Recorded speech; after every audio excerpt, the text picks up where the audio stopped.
Okay, I've decided to do a video of my sort of like retro games room.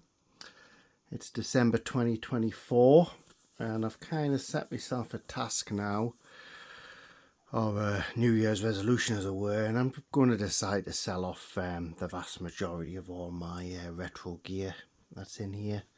So I've decided to do a video of the room because this is kind of like what will be in its final form before I decide to cull most of it. So let's just have a look at what we got. So let's start off with the handhelds here. So there's an Arcade Defender. I mean, in terms of the value in this room, I'm not really too sure. I mean, there's obviously a few grand's worth of stuff in here in terms of software and hardware. And as far as I know, everything still works in here. Everything did work when it was also like put up on display. Obviously, when I acquired all this stuff, some of it worked, some of it didn't, and part of the challenge really was to get it all to work and operational, functional, and learn how they work. But now they just kind of sit here, just gathering dust, really. So I think it's now just time to move on. It'll be a slow burn. Anyway, what we got here? So some of the handhelds up there's Arcade Defender up there, which was obviously made quite famous by Guardians of the Galaxy. So I think the price of that went up a little bit. Munchman, and further down there is Mini Munchman. So Mini Munchman is the one that I had as a kid. A couple of other Scramble handhelds there. There's Pocket Scramble, Tarzan. A few calculators, Vita. That's interesting. So that is my original Vita. I bought that on day one. One of the hugest disappointments ever. I used to love the PSP, which is a PSP there, and I went out and bought that on day one, thinking, oh, it was going to be awesome, and it had obviously dual analog sticks on it, and it came with an Uncharted game. I can't remember the title of that Uncharted game now, but the Uncharted game on it was class. But then basically nothing ever really came to fruition with a Vita, did it really? I know it's got a new life now with sort of like being modded and for retroing. That's still my original one as is. I'll have the box for that. So a lot of the stuff here, I do have the boxes for all of this stuff. It's up in the loft, tucked away. Atari Touch Me. I've always liked the name of that one. Atari obviously being my first console. I'll come on to that a bit later. The old James Bond car. I think I'll keep that because I used to have that as a kid. Sega Nomad there. Little Professor, the original Little Professor, not the sort of like not the new revamped one. A few sort of like original calculators here, Sinclair calculators, or Commodore calculators. Big fan of Commodore. Over here got a whole array of, what are they called, Game & Watches. Variety of different Game & Watches here. Yeah, including the sort of like the Versus Game & Watches. So I think that's all three of the Versus ones. There's a crystal one there. I believe that goes for decent money. The crystal one. Not a huge Nintendo fan. I mean, obviously, in this retro game, people obviously feel themselves over Nintendo stuff. But I've got to admit, I'm not a huge fan of Nintendo. Up here, some tabletops. I mean, the classic Speak and Spell, obviously made famous by E.T., and then the equivalent Speak and Math, Super Speak and Spell, Speak and Write. I think all of them are boxed, all up in the loft, the boxes for them. The handheld I had as a kid, which was Invaders from Space, I kind of liked it, but I was always jealous of my friends because they all had Astro Wars, and I still love Astro Wars today. So I'll probably keep those two. And then there's a few other sort of like classic handhelds there. I mean, of course, you've got your Atari Lynx and your Game Gear, Scramble, Caveman, Astro Blaster, which is a variant of Scramble. So if I remember, Astro Blaster, Scramble, and something else is a third one, isn't there? They're all the same. They're basically the same game. I can't remember what the other one is. Not Star Force, is it? No, it's another one. But there's another one. There's three of them, and they are the same game. They're just rebranded version of Scramble. Of course, here's Pocket Scramble there. Yeah, like I say, a whole variety of Game & Watches, a few Game Boys, DS's, etc. Then onto the consoles. Amiga. So I did have an Amiga 500, which I loved. Some great games on the Amiga. Amiga 600 there. The classic Vectrex. Never had a Vectrex in the day. I've got about 4 Vectrexes, so I will keep a Vectrex. I'm pretty sure of that. I mean, it is it's quite iconic, so I will keep a Vectrex. Virtual Boy there. That's all boxed with a whole bunch of games with it. Intellivision. Classic Atari ST. So when I had the Amiga, I used to have an ST at the same time. I think I had the ST first and then went to the Amiga. The Amiga won it out for me in terms of the game quality. 400. I remember my friend used to have a 400 at when I was at school. Of course, the classic Atari 2600. I've got several Atari 2600s all boxed up. Now, one thing to notice about this one, this is a heavy sixer. So as you can see there, the wide trim Sunnyvale heavy sixer. Got a couple of Sunnyvales in the loft. Whether I keep a Sunnyvale or just a normal Woody, I'm not too sure. But that's all boxed, that with the chest piece on it and stuff. That'll be going Atari 800 XL, 65 XE. Gotta be honest, not that familiar with them. Somehow I've acquired them and just put them up as a display piece. I'm not that familiar with those ones. Atari Jaguar, probably like, yeah, I mean, that was a turd biscuit, wasn't it? But of course, I believe it does go for good money these days. A bunch of games for it. Some reason, still left that in the box. 7800. I think virtually all of them never came out of the boxes, do they? All the games seem to be sealed for them anyway as well, for 7800. Master System down there, original Master System 1. I think it's got the 3D system with it as well. And it's down there. Then you've got more of the generic stuff, you know, like GameCube. What's it called? Dreamcast. Saturn. Saturn was an underrated console, mind you, wasn't it? I mean, back in the day, we all had kind of like PlayStations. I remember one of my friends, and he had a Saturn, which of course, the killer game on the Saturn, of course, was Sega Rally, which was absolutely awesome. Super Nintendo, 64. There's a Rob there. That's a full boxed Rob action set or whatever that is called. That's fully boxed upstairs. Power Glove. Can't remember if I got the box for the Power Glove or not. I don't know if I have or not. Mega Drive, Mega CD, 32X, Create Your Tower of Power, whatever. Now, sitting beneath the Mega Drive is something a bit interesting. I believe these go for decent money now. So it's an Amstrad Sega collaboration, the Mega CD. Sorry, the Mega PC. Was it Mega PC? Is that what it was called? Yeah, the Mega PC. Yeah, so I got the full system of that. I haven't got the monitor on display, so it's like a dual sync monitor that comes with that.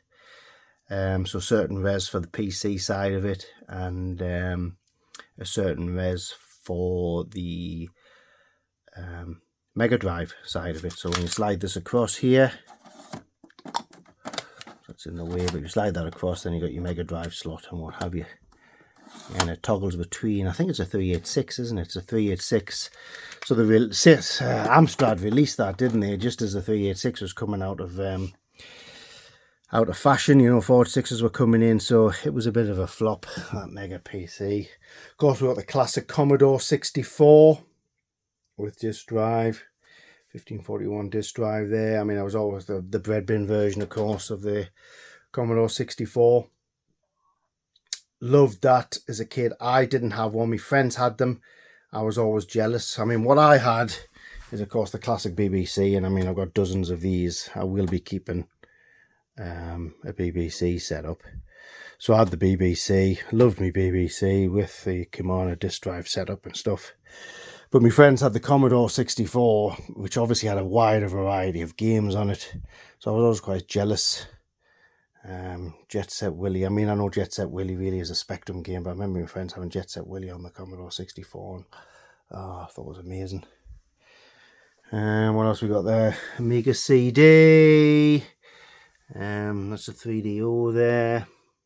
Of course, PlayStation, NES, Famicom, Video Genie, which is a rebranded sort of like Tandy machine.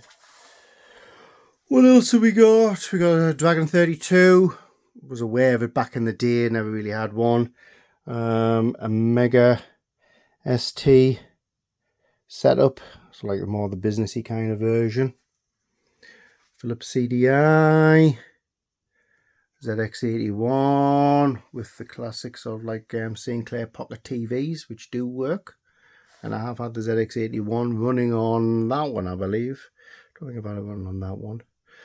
Acorn Electron, of course, the cut down, so like successor to the BBC, you know, more for the home market. Acorn, what's it, Archimedes, the 3010, that does work. There's another Archimedes up in the loft, you know, more like the PC version of the Archimedes, that's up there.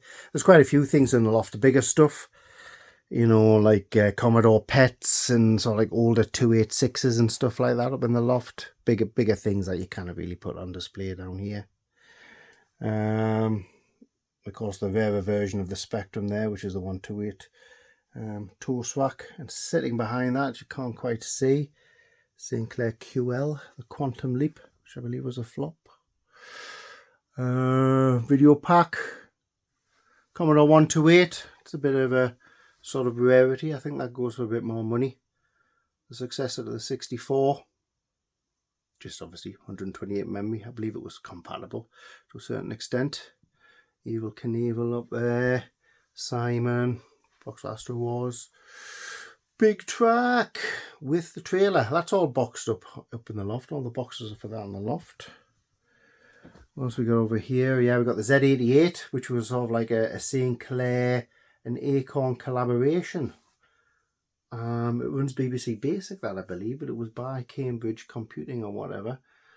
That's an interesting thing. I've had Jet Set Willy running on that by BBC Basic, and the screen kind of like scrolls around. Sitting behind that is a Amiga 1200. Commodore sort of like TV unit there, you know, like the classic Pong type thing. Interesting thing about that one is, like most Pong variants are black and white, that is actually a colour version of like Pong. There's loads of Pongs up in the loft. I mean, there's a Tandy version of Pong there. Tandy Electronic Scoreboard. There's another Vectrex there. There's a Mac Classic. Commodore 16, bit of an oddball thing, and the Commodore Plus 4, or some people might call it the Commodore Minus 60. It was a bit of a flop compared to the Commodore 64. The VIC-20. That's an Apple digital camera. Something about that. Was it Apple's first digital camera? Was it the first commercial digital camera? Something like that. I'm not too sure. There's something about it. It's the first something or other. Original iPhone there. Bunch of Spectrums. So Spectrum Plus, Spectrum Plus 2, Spectrum Plus 3, CPC. The monitor for that is up in the loft, the Amstrad monitor. ZX80. I believe they go for decent money now. Another ZX81. Original 48K Spectrum down there. Yeah, which pretty much covers it. Oh, there's another bunch of handhelds on the top here. Some more oddball stuff. Afterburner. Gunfighter. Pac-Man there. Pac-Man 2. Galaxy Invaders, of course. And Galaxy Invader 1000, 10,000. Was that Master Blaster, I think? Cue Ball or Snooker or whatever that is. There's a whole bunch. There's a few others floating around. Like Safari there. This is something I just picked up recently when I was in America, which is the old Terminator portfolio. What's it called? The Atari portfolio. Yeah, so I was actually at that filming location where the cash point was. That's one of the reasons I picked this up. I picked it up cheap on Facebook when I was over in America, just to use it as a daft prop. Yeah, that's probably broken now. And then there's a bunch of software over here. I mean, I don't have that much in the way of games really. I was more into collecting the hardware and making them work. There's a whole bunch of NES games there, and some N64 games. Conker's Bad Fur Day with the manual. A bunch of GameCube games, a bunch of N64 games there. Jaguar games, some of them boxed, some of them loose.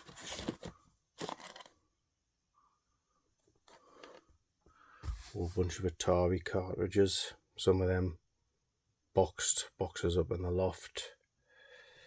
A bunch of Vectrex games there, and that's obviously a Vectrex multi-cart, so I may as well just get rid of the games, sell the box games off and just keep multi-cart. Some loose N64 and SNES cartridges, some Atari 7800. As I say, I think most of them are sealed, aren't they? Over here some older stuff, some Mega Drive things. I think they're a couple deep. Mega Drive games, a bunch of them, some television games, there's probably some Amiga stuff, Spectrum cassettes. I don't know if anyone ever buys them now, like, so I don't want to do with them. Some Dreamcast games there, Shenmue, and yeah, probably just generic stuff really. Yeah, that's about it. Millennium Falcon, that is complete, including the Jedi ball thing with a couple of characters in there. But yeah, that about sums it up. I mean, there's other stuff. I mean, these are all my modern consoles that I do actually play. Like I say, I never play any of this. And if you do, really, you can just play it all on emulators. So I think it is time to lighten the load and get rid of it, but at least I'll have this video here to remind me of what I once had to a certain extent. Yeah, that's an interesting title there, of course. Die Hard. There's a Die Hard arcade for the Sega Saturn. Yeah, Die Hard arcade it is, tucked away about there. Just talking about that recently. Yeah, well, we shall see. End of an era.